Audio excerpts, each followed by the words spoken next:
Hi welcome back to the channel. എല്ലാവരും സുഖമായിട്ടിരിക്കുന്നെന്ന് വിചാരിക്കുന്നു. ഇന്നത്തെ നമ്മുടെ റെസിപ്പി ഒരു പ്രത്യേക തരം റെസിപ്പിയാണ് കേട്ടോ. കപ്പ വെച്ചിട്ട് ചെയ്തിട്ടുള്ള റെസിപ്പിയാണ്. നമ്മുടെ നാട്ടിലുള്ള കപ്പ ഉണ്ടല്ലോ, അത് വെച്ച് ചെയ്തിട്ടുള്ള റെസിപ്പിയാണ്. നിങ്ങൾ കപ്പ വെച്ചിട്ട് ഇതുപോലത്തെ ഒരു റെസിപ്പി ഇതിന് മുൻപ് കണ്ടിട്ടുണ്ടോ എന്ന് എനിക്കറിയില്ല. ഞാൻ ഫസ്റ്റ് ടൈമാണ് ഇങ്ങനെ റെസിപ്പിനെ കുറിച്ച് അറിയുന്നതും.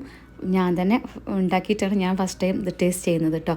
ഇത് ബ്രസീലിൽ നിന്ന് വന്നിട്ടുള്ള റെസിപ്പിയാണ്. നമ്മുടെ റെസിപ്പിയല്ല, ഒരു ഫോറിൻ റെസിപ്പിയാണ്. ബ്രസീലിയൻ ചീസ് ബ്രെഡാണ്. അപ്പോൾ റെസിപ്പിയിലോട്ട് കിടക്കുന്നതിന് മുമ്പ് ആദ്യമായിട്ടാണ് എൻ്റെ ചാനൽ കാണുന്നതെന്നുണ്ടെങ്കിൽ റെസിപ്പീസൊക്കെ നോക്കുക. ഇഷ്ടമാണെന്നുണ്ടെങ്കിൽ ഒന്ന് സപ്പോർട്ട് ചെയ്യാം. അപ്പോൾ വീഡിയോ കാണുന്നവരാണെന്നുണ്ടെങ്കിൽ ഒന്ന് ഫസ്റ്റ് തന്നെ ലൈക്ക് ചെയ്ത് വെക്കൂട്ടോ. അപ്പോൾ നമ്മുടെ റെസിപ്പി ഉണ്ടാക്കുന്നത് ഫ്രഷ് ആയിട്ടുള്ള കപ്പ വെച്ചിട്ടുള്ള അതിൻ്റെ പൗഡർ വെച്ചിട്ടാണ്. ടാപ്പിയോക്ക ഫ്ലോർ എന്ന് പറഞ്ഞിട്ട് നമുക്ക് മാർക്കറ്റിൽ നിന്ന് വാങ്ങിക്കാൻ കിട്ടും. അപ്പോൾ അതിവിടെ ഒരു 250 ഗ്രാം ചേർത്തിട്ടുണ്ട്. ഇനി അതിലോട്ട് ഒരു 1/2 ടീസ്പൂൺ അളവിൽ ഉപ്പും അതുപോലെ തന്നെ ഒരു 1/4 ടീസ്പൂൺ ബേക്കിംഗ് പൗഡറാണ് ചേർക്കുന്നത്. നന്നായിട്ടൊന്ന് മിക്സ് ചെയ്ത് മാറ്റി വെക്കാം കേട്ടോ. അപ്പോൾ നമ്മുടെ ഈ ഡ്രൈ ഇൻഗ്രീഡിയൻസ് എല്ലാം അതിലോട്ട് ചേർത്തിട്ട് നന്നായിട്ടൊന്ന് മിക്സ് ചെയ്തിട്ട് ഇതൊന്ന് മാറ്റി വെക്കുന്നുണ്ട്. ഇനി നമുക്കിത് ഇതിലോട്ട് ഒഴിക്കാനുള്ള ഒരു വെള്ളം റെഡിയാക്കി എടുക്കാം. അതിന് വേണ്ടിയിട്ട് 1/2 കപ്പ് വെള്ളം ഒരു പാത്രത്തിലോട്ട് ഒഴിക്കുന്നുണ്ട്. ഇതിലോട്ടൊരു 1/4 കപ്പ് ഓയിൽ ചേർത്ത് കൊടുക്കുന്നുണ്ട്. ഇനി വേണ്ടത് വിനീഗറാണ്. അത് 1 ടീസ്പൂൺ വിനീഗറും ചേർക്കുന്നുണ്ട്. സ്റ്റൗവിൽ വെച്ചിട്ട് ഒന്ന് തിളപ്പിച്ചെടുക്കണം. ഇവിടെ നന്നായിട്ട് ശ്രദ്ധിക്കണം. കാരണം എന്താ വെച്ചാൽ നമുക്കറിയാം, നല്ല ചൂടുള്ള എണ്ണയിലോട്ട് ഇച്ചിരി വെള്ളം ഒന്ന് ഉറ്റിക്കഴിഞ്ഞാൽ തന്നെ ഭയങ്കരമായിട്ട് പൊട്ടിത്തെറിക്കൂലേ. അപ്പോൾ അത് വെള്ളവും ഓയിലും കൂടിയാണ് തിളപ്പിച്ചെടുക്കുന്നത്. അപ്പോൾ നന്നായിട്ട് പുറത്തേക്ക് പൊട്ടിത്തെറിക്കും. അപ്പോൾ അതെന്ത് ചെയ്യുക, ഒരു മൂടി കൊണ്ട് മൂടിയിട്ട് ഇച്ചിരി ഗ്യാപ്പ് ഇട്ട് വെക്കുക. മൂടി മുഴുവനായിട്ട് കവർ ചെയ്യേണ്ട, ചെറിയൊരു ഗ്യാപ്പ് ഇട്ട്, കാരണം സ്റ്റീം പുറത്ത് പോകാൻ. എന്നിട്ടൊന്ന് തിളപ്പിച്ചെടുക്കുക കേട്ടോ. ഭയങ്കരമായിട്ട് തിളച്ച് മറിയൊന്നും വേണ്ട. നല്ല ശബ്ദം, പൊട്ടിത്തെറിയുടെ ശബ്ദം, ഒന്നൊരു ബബിളൊക്കെ വന്ന് തുടങ്ങുമ്പോൾ സ്റ്റൗ ഓഫാക്കുക. ജസ്റ്റ് ഒന്ന് ബോയിലിംഗ് സ്റ്റാർട്ട് ചെയ്ത് വരുന്ന സമയത്ത് സ്റ്റൗ ഓഫാക്കുക. അതിനുശേഷം നമ്മൾ ഈ ഒരു പൊടിയിലോട്ട്, കപ്പയുടെ പൊടിയിലോട്ട് ഈ ചൂടുള്ള വെള്ളം കുറേശ്ശെ ചേർത്ത് നന്നായിട്ടൊന്ന് മിക്സ് ചെയ്തെടുക്കുക. കപ്പയുടെ പൊടി പറഞ്ഞാൽ മൈദപ്പൊടിയുടെ പോലെയല്ല, നല്ലൊരു സ്റ്റിക്കി ഫ്ലോറാണുള്ളത്. സ്റ്റിക്കി ഫ്ലോറാണ്. അതുകൊണ്ട് തന്നെ നന്നായിട്ട് മിക്സ് ചെയ്യാം. പിന്നെ ഒരു ഭാഗത്ത് തന്നെ ഇടയ്ക്ക് കൂടിക്കിടക്കും. അപ്പോൾ അത് ഒഴിവാക്കാൻ വേണ്ടിയിട്ട് നമ്മൾ പുട്ടിന് പൊടി ഉതിർത്തുന്ന പോലെ നന്നായിട്ട് കൈകൊണ്ട് എല്ലാ ഭാഗത്തും വെള്ളം ടച്ച് ചെയ്തിരിക്കണം എന്നുള്ള രീതിയിൽ നന്നായിട്ട് കുഴച്ചെടുക്കുക കേട്ടോ. ഇതാ പുട്ടിന് പൊടി എങ്ങനെയാണ് ഉതിർത്തുന്നത് അതുപോലെ തന്നെ എല്ലാ ഭാഗത്തും എല്ലാ പൊടിയിലും വെള്ളം നനയുന്ന പോലെ ഇതുപോലെ നന്നായിട്ടാക്കിയെടുക്കുക. നല്ല ചൂടുള്ള വെള്ളം തന്നെ ഒഴിക്കണം. നമുക്ക് വെള്ളത്തിന് പകരം പാലും ചേർക്കാം കേട്ടോ. അപ്പോൾ ഞാൻ വെള്ളമാണ് എടുത്തിട്ടുള്ളത്. വെള്ളത്തിന് പകരം പാലും ചേർക്കാവുന്നതാണ്. ഇപ്പോൾ ഇതാ നന്നായിട്ട് റെഡിയാക്കി എടുത്തിട്ടുണ്ട്. ഇനി ഇതിലോട്ട് മുട്ടയാണ് ചേർക്കുന്നത്. ഇതൊരു മുട്ടയുണ്ട്. അപ്പോൾ 250 ഗ്രാം ആയതുകൊണ്ട് ഒരു മുട്ടയുടെ പകുതി മതി. വേണമെന്നുണ്ടെങ്കിൽ ഒരു മുട്ട മൊത്തത്തിൽ ചേർക്കുക. അത് നിങ്ങളുടെ ഇഷ്ടം. വേസ്റ്റ് ആവുന്നുണ്ടെങ്കിൽ അങ്ങനെ വിചാരിക്കുന്നുണ്ടെങ്കിൽ ചേർക്കുക. മുട്ട ഓവറായി കഴിഞ്ഞാൽ അതിൻ്റെ ഒരു നല്ല മണം വരും. അപ്പോൾ അതുകൊണ്ട് ഞാൻ പകുതി എടുത്തത്. അപ്പോൾ മുട്ടയുടെ പകുതി ഇതിലോട്ട് ചേർക്കുന്നുണ്ട്. നന്നായിട്ടൊന്ന് മിക്സ് ചെയ്തതിന് ശേഷം ഇനി നമുക്ക് എന്താ ചെയ്യാനുള്ള വെച്ചാൽ നോർമൽ വാട്ടർ തന്നെയാണ് ഇനി ചേർക്കുന്നത്. അപ്പോൾ മുട്ട ചേർക്കുമ്പോൾ നന്നായിട്ട് നമ്മൾ ഓൾറെഡി നേരത്തെ നല്ല ചൂടുള്ള ഓയിലും വെള്ളമല്ലേ ചേർത്തിട്ടുള്ളത്. അപ്പോൾ അതൊന്ന് തണുത്തതിന് ശേഷമാണ് മുട്ട ചേർക്കുന്നത് കേട്ടോ. എന്നിട്ടിപ്പോൾ ചേർക്കുന്നത് വെള്ളമാണ്. അത് നോർമൽ വാട്ടറാണ്. അത് ചേർത്തിട്ട് നമ്മളുടെ ഒരു പാകപ്പെട്ടൊരു കൺസിസ്റ്റൻസി വരുന്നത് വരെ കുറേശ്ശെ വെള്ളം ചേർത്ത് റെഡിയാക്കി എടുക്കുക. അപ്പോൾ മൊത്തത്തിൽ ഇവിടെ വെള്ളം ആവശ്യം വന്നിട്ടുള്ളത് 3/4 കപ്പാണ്. കുറേശ്ശെ ചേർത്ത് ഇതുപോലെ കുറച്ച് ചേർക്കുക. നന്നായിട്ട് കുഴച്ച് നോക്കുക, മിക്സ് ചെയ്ത് നോക്കുക. എന്നിട്ട് അങ്ങനെ ചേർത്ത് മതി കേട്ടോ. ഒന്നായിട്ട് ഒറ്റ അടിക്ക് ഒഴിക്കേണ്ട ആവശ്യമില്ല.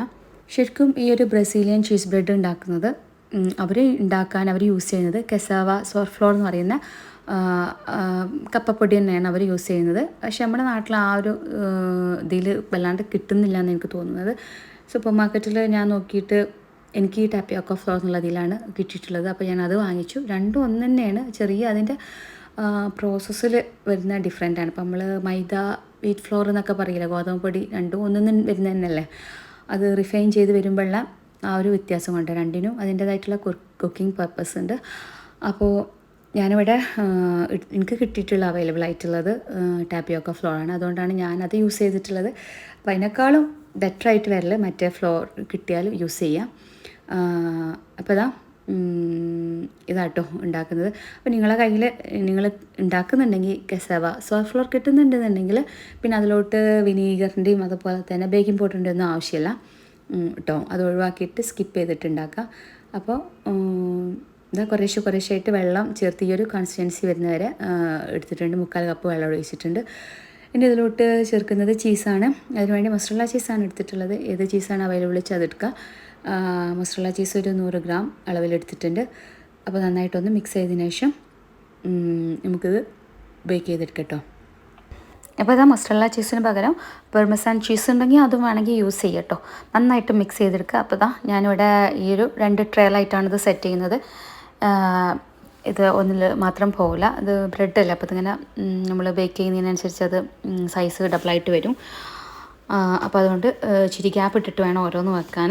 അപ്പോൾ അതാ ഒരു ടേബിൾ സ്പൂണിൽ കോരിയിട്ടിട്ട് ഇതുപോലെ ഒരു ചെറിയ ഉരുളകളായിട്ട് ഗ്യാപ്പ് ഇട്ടിട്ടാണ് ഞാനത് സെറ്റ് ചെയ്ത് വെക്കുന്നത് കേട്ടോ. അപ്പോൾ നമ്മളുടെ ഇതിൽ ഒന്ന് ഗ്രീസ് ചെയ്യുക, അല്ലെങ്കിൽ ഓയിൽ ഗ്രീസ് ചെയ്യുക, അല്ലെങ്കിൽ ബട്ടർ പേപ്പറിൻ്റെ ഒന്നും ആവശ്യമില്ല, വേണമെങ്കിൽ വെക്കാം.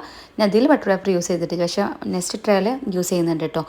അപ്പോൾ അത് കുറച്ച് ഗ്യാപ്പ് ഇട്ടിട്ട് നമ്മളത് വെച്ചതിന് ശേഷം നമ്മുടെ ഓവൻ ഉണ്ടല്ലോ ഒരു 190 ഡിഗ്രിയിൽ പ്രീ ഹീറ്റ് ചെയ്ത് വെച്ചിട്ടുണ്ടായിരുന്നു. എന്നിട്ട് അതിൽ ഒരു 180 ഡിഗ്രിയിൽ വെച്ചിട്ടാട്ടോ അത് ബേക്ക് ചെയ്തെടുക്കുന്നത്. അപ്പോൾ അതാ ഇങ്ങനെ 2 ട്രേലായിട്ടാണ് സെറ്റ് ചെയ്യുന്നത്. ഇതിലൊരു 6 പീസ് വരുന്നുണ്ട്. അതുപോലെ തന്നെ ഇത് വലിയ ട്രേ ആണ് ഇത് വരുന്നത്. അതിൽ അങ്ങനെ ഈ ഒരു ഡിസൈൻ ആയതുകൊണ്ട് ഞാനതിൻ്റെ മുകളിലായിട്ട് ജസ്റ്റ് ഒരു പേപ്പർ വെച്ചിട്ടുണ്ടായിരുന്നു. അതിൻ്റെ മുകളിലായിട്ടാണ് നമ്മുടെ ഈ ഒരു ബ്രെഡിൻ്റെ മാവ് അതിലോട്ട് വെക്കുന്നത് കേട്ടോ. നല്ല അടിപൊളി റെസിപ്പിയാണ്. ഫസ്റ്റ് ടൈം ഞാൻ ഉണ്ടാക്കിയിട്ട് തന്നെയാണ് ഞാൻ കഴിക്കുന്നത്. കുട്ടികൾക്കൊക്കെ ഒത്തിരി ഇഷ്ടമായിട്ടോ. അപ്പോൾ അതുപോലെ ചെറിയ ബോളായിട്ട് വെക്കുക. കൈ കൊണ്ട് ചെയ്താൽ ഭയങ്കര സ്റ്റിക്കായിരിക്കും. നിങ്ങൾ കൈ കൊണ്ടാണ് ചെയ്യുന്നതെന്നുണ്ടെങ്കിൽ കയ്യിൽ ഓയിലോ അല്ലെങ്കിൽ വെള്ളമോ ചെറുതായിട്ട് ആക്കിയതിന് ശേഷം ഇതുപോലെ വെക്കുക കേട്ടോ. ഭയങ്കര സ്റ്റിക്കി ആയിട്ടുള്ളൊരു മാവാണിത്.